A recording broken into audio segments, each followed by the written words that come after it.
Holy scripture or scientific text, the Quran is both. There is no clash.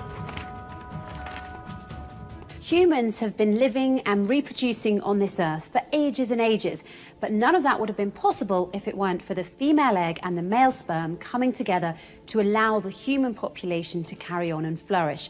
It's a well-known fact that without the female egg and the male sperm coming together, life would be impossible. Only with both will a baby be created. This is the gift of human life, one of the most precious and miraculous gifts bestowed on mankind. But though we've been procreating and reproducing for eons, science has only recently begun to understand this complex process. Think back to the movies that depicted the olden days. A queen is pregnant and gives birth to a baby girl when it is a male heir that is required. Uh-oh. Then she's promptly blamed for the baby's gender by her husband and his family. Well, guess what? According to basic genetics, the king and his family are all fools. If they must blame someone for the gender of their newly arrived bundle of joy and diapers, or nappies if you're British, then it is the king they should blame, as we now know that it is the male sperm that determines the sex of the baby. But this important and interesting question about creation was only answered relatively recently. Who or what determines the gender, sex of a baby? وما تحمل من أنثى ولا تضع إلا بعلمه. تحمله نتيجة الالتقاء الذكورة بالإيه؟ بالأنوثة. هذه المسألة أخذت عند علماء التشريح كلام طويل. كانوا يظنون أن للمرأة ماء وللرجل ماء، بخلطهما ينشأ الإيه؟ ينشأ الولد. بعدين تبين بالعلم أن المرأة لا دخل لها في هذه أبدا. الرجل هو اللي عنده ميكروب الأنثى وميكروب الايه؟ الذكوره، والمراه ده الراجل، والمراه عندها بويضه تحتضن.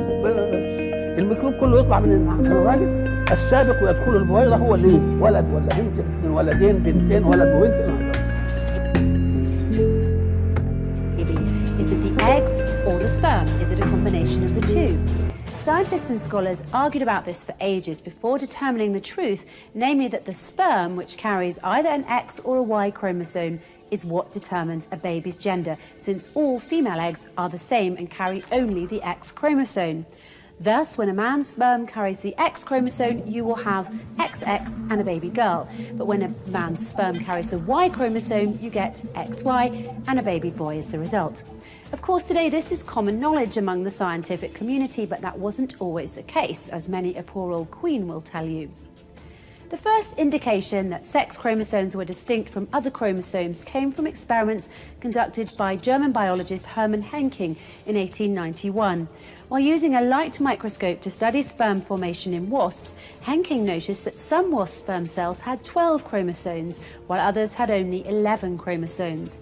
Also, during his observation of the stages of meiosis leading up to the formation of these sperm cells, Henking noticed that the mysterious 12th chromosome looked and behaved differently than the other 11 chromosomes. Accordingly, he named the 12th chromosome the X element to represent its unknown nature. Interestingly, when Henking used a light microscope to study egg formation in female grasshoppers, he was unable to spot the X element. Based on his observations, Henking hypothesized that this extra chromosome, the X element, must play some role in determining the sex of insects. However, he was unable to gather any direct evidence to support his hypothesis. More than a decade after Henking's work, in 1905, Nettie Stevens surveyed multiple beetle species and examined the inheritance patterns of their chromosomes. In 1905, while studying the gametes of beetles, Stevens noted an unusual-looking pair of chromosomes that separated to form sperm cells in the male beetles. Based on her comparisons of chromosome appearance in cells from male and female beetles, Stevens proposed that these accessory chromosomes were related to the inheritance of sex or gender. That very same year, 1905, was a big year for genetics. Edmund Beecher Wilson made the same discovery as Nettie Stevens, completely independently of each other. So both Edmund Beecher Wilson and Nettie Stevens are credited with discovering the chromosomal XY sex determination system, the fact that males have have XY sex chromosomes and females have XX sex chromosomes. So this information, in the grand scheme of things, is considered to be a relatively recent discovery. However, the incredible and almost unbelievable part is this. The Holy Quran, 1400 years ago, and with amazing accuracy, stated that the sex of human babies is determined by the sperm. This ancient book not only outlines the specific sequence of events that lead to creation, but it also states with 100% accuracy that the sperm are the sex-determining factor. God says in the Holy Quran, He has created both sexes, male and female, from a watery bit of the semen which has been ejected. The term watery bit of semen in the verse above is referring to the sperm component of semen. Now, there have been some who've said that the ancient Egyptians predicted how the creation process worked even before the Holy Quran was sent down. While this may be true, but most likely is a myth, ancient Egyptian wasn't translated until the last century, while the Holy Quran made its statement 1400 years ago. The Egyptians were using hieroglyphics for 3,400 years until they died out about 1600 years ago in AD 400. When the Rosetta Stone, an ancient artifact that became the key to understanding Egyptian hieroglyphics, was discovered in 1799, attempts to decipher it began. But it was only in 1822 that Jean-François Champollion, a French scholar of ancient languages, announced that he had succeeded in reading the hieroglyphics and cracking the Rosetta Stone by using the Greek language as a guide. This very nicely proves that Egyptian hieroglyphics were not deciphered during the 7th century, the century of the Holy Quran.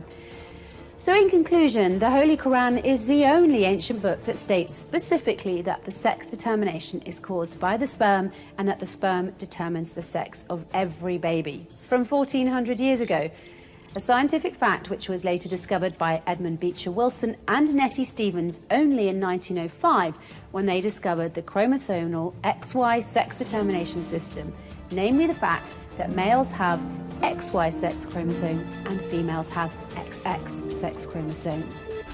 إذا الحق سبحانه وتعالى حينما تكلم عن هذه لم يتكلم كلام عشان يقول لك أنا بديك علم، لا، بيديك قضية كونية سيثبتها العلم البشري. مش قال لك قضية، قال لك ما تشغلش نفسك بالحكاية دي، لأن العلم هو اللي هيثبتها لك، ويمكن العلم من كافر بما أقول. ولذلك يقول لك إيه دلوقتي الماء يخرجه من الرجل، يسموه في الأطباء اكس واكس ايه واكس واي، الاثنين يطلعوا، القول بقى ينفذ للايه للبويضه. نقول له يا سلام، ده امر فطري قبل ان يوجد التشريع وقبل ان يوجد العلم اللي عمال بيمثل العلم الحديث ده. المراه البدويه اللي عايشه في البدو لما جوزها اتجوز عليه لانها ما بتخلفش ذكر، هي بتخلف بنات كلها، فزعل منها وراح يتجوز غيرها. فهو لما طلع لها فاهمه انه هيبقى يجي لها شويه كده يشقر عليها، ما جاش. فقالت الشعر المشهور: ما لأبي حمزة لا يأتينا غضبان ألا نلد البنين،